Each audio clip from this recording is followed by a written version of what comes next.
Bonjour à tous et bienvenue sur Crypto Flash, la chaîne de l'actualité crypto. Je vais vous parler de Apple et d'une annonce majeure à venir la semaine prochaine d'Apple qui pourrait avoir un impact sur un certain nombre de cryptos, tout ce qui tourne autour du métaverse. On va aussi parler d'Ethereum et des mineurs d'Ethereum qui se reconvertissent. C'est une reconversion réussie pour une société. Je vais vous parler d'Uniswap, on va parler de token BRC30 sur le réseau Bitcoin, de Binance, part de marché de Binance et de plein d'autres sujets. Donc pour ceux qui ne connaissent pas la chaîne tous les jours, je vous fais une synthèse des meilleures actualités du jour sur les cryptos. N'hésitez pas à vous abonner et activer la cloche pour ne rien rater.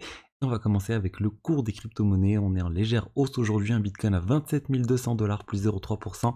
Un Ether à plus 0,73%. BNB 0,13% de hausse. Donc une petite hausse globale sur tout le marché.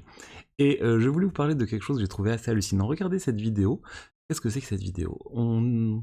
Ça semble être une vidéo qui parle d'Uniswap, une sorte de conférence qui a eu lieu dernièrement en Asie autour d'Uniswap. On a voilà, plein de personnes en costume, Uniswap en fond d'écran, ils parlent de cet exchange décentralisé.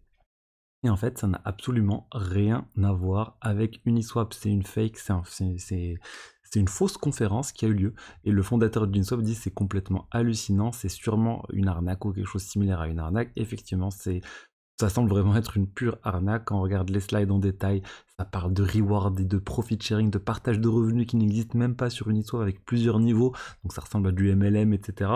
Un scam qui a été mené en Asie, du coup a priori en Chine. Il y a eu même une interview avec les personnes qui ont fait l'arnaque. Il y en a qui se présentent comme le président d'Uniswap qui n'a rien à voir avec Aidan Adams, le président d'Uniswap. Donc attention, maintenant les scammers ils sont passés au niveau du dessus. On prend une crypto, on crée une fausse conférence dessus, on essaie de lever de l'argent. Donc soyez vraiment vigilants si vous voyez ce type de choses. Parlons maintenant des mineurs d'Ether. Vous savez, suite à deux merges qui a eu lieu en septembre dernier, eh ben, il n'y a plus de minage d'Ether du jour au lendemain, et on est passé au staking. Et en fait, une des sociétés qui faisait le minage d'Ether, CoreWeave, a réussi une très très bonne reconversion. Ils se sont reconvertis en fournisseurs d'infrastructures pour les sociétés qui ont besoin de cartes GPU pour faire de l'intelligence artificielle. Et là, Microsoft vient de signer un gros deal avec eux. Ça pourrait monter jusqu'à plusieurs milliards de dollars. On n'a pas le montant exact, sur plusieurs années. Donc vraiment un très très gros montant et une reconversion réussie. Je vous parlais quand il y a eu en septembre, voilà, et même avant, lorsqu'il y a eu de merge, que les mineurs, leur équipement ne va plus leur servir à rien. Parce qu'en fait, tous ceux qui avaient des ASIC, qui étaient des composants spécifiques pour miner, ça c'est mort et voilà, il n'y a plus d'utilisation. Les GPU, eux, ils pouvaient se tourner vers l'IA. Mais ça pouvait être potentiellement moins rentable. Là, finalement, CoreWeave va montrer qu'ils ont trouvé cette solution. Il y a aussi certains équipements, on va dire, de cartes graphiques qui étaient plus intéressants que d'autres. CoreWeave, ils avaient pas mal de Nvidia a priori, donc ça a bien servi. Et voilà, et je sais pas vous, enfin, ou plutôt les mineurs, s'il y en avait, je sais qu'il y en avait certains dans la communauté, qu'est-ce que vous avez fait en fait de vos équipements? N'hésitez pas à me le dire en commentaire.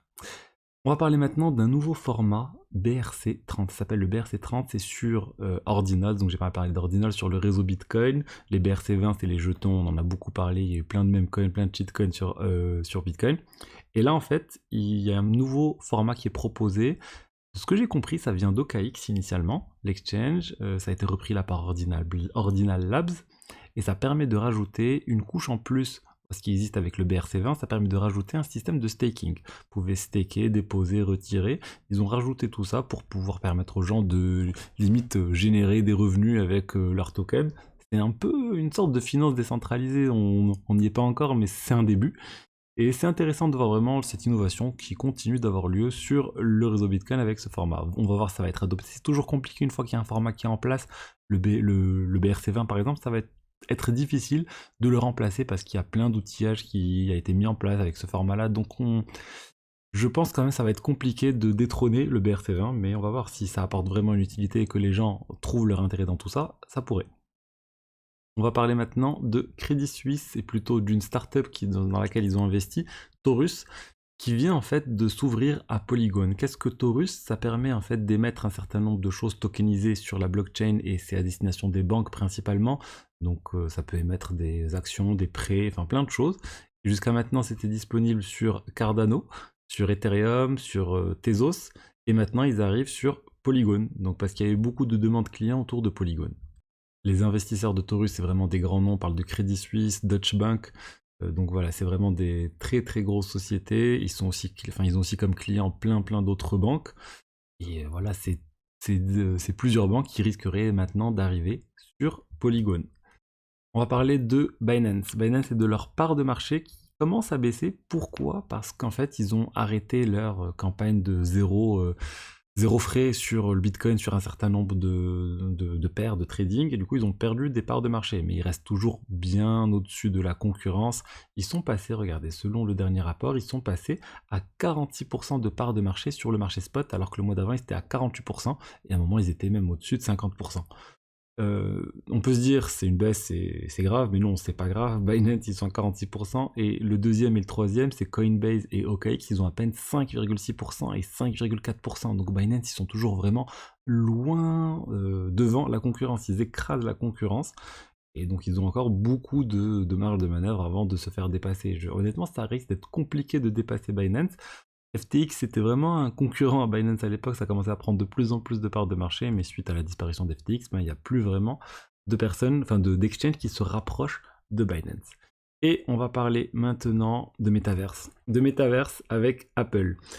Apple, en fait, ils sont en train de nous préparer quelque chose autour de la réalité virtuelle, de la réalité augmentée. La semaine prochaine, il y a un certain nombre d'articles, il y a Bloomberg, il y a plusieurs choses qui disent que Apple devrait présenter son casque de réalité virtuelle, son casque de réalité augmentée. Ça serait plus un casque mixte, ça serait à moitié réalité virtuelle, à moitié réalité augmentée.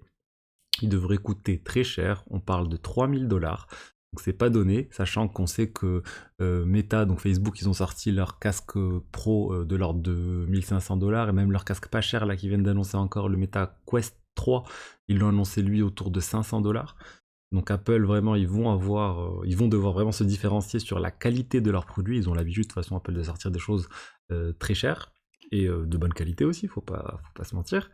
Et là en fait c'est tout le débat, tout le sujet, c'est est-ce que Apple va lancer une vague métaverse? Est-ce que les gens vont se mettre à utiliser énormément ces casques de réalité virtuelle augmentée pour faire des choses dans le métaverse? Et même s'ils le font pas, est-ce que ça va pas générer un buzz à l'annonce, un buzz au lancement, comme le buzz qui avait été généré lorsque Facebook s'est renommé en Meta pour le métaverse? On a eu tous les tokens métaverse qui avaient complètement explosé.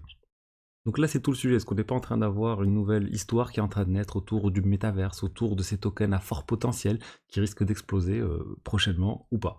Je suis vraiment preneur de votre avis sur le sujet. Est-ce que pour vous, il y a quelque chose qui risque d'arriver ou non sur le métaverse prochainement ou même à long terme? Moi, je pense que sur le long terme, oui. Après, à court terme, ça reste quand même compliqué d'utiliser un casque de réalité virtuelle à temps plein. J'ai essayé encore dernièrement.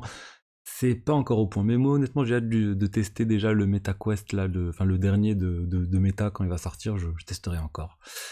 Et j'avais une dernière info, plutôt correction. Moi, je vous avais fait une news sur Binance qui allait enlever tous les privacy tokens en France. J'avais reçu le mail de Binance, du coup, je vous en ai parlé. A priori, c'est pas uniquement en France. Ils ont aussi fait ça sur 3 autres pays, sur l'Italie, l'Espagne et la Pologne. On rappelle, ils ont envoyé un mail en disant on va délister un certain nombre de crypto-monnaies, Zcash, Dash, Decred, Horizon, Pivx, Navcoin, Secret, Verge, Firo, BIM, XMR et Mobilecoin. Nous avons plein de crypto-monnaies, tous ceux où il y a une composante de confidentialité des transactions. Parce qu'ils n'ont pas envie d'avoir des problèmes avec les régulateurs, qu'il y a un certain nombre de réglementations qui sont en train d'arriver, qui pourraient compliquer les choses pour toutes ces crypto-monnaies-là.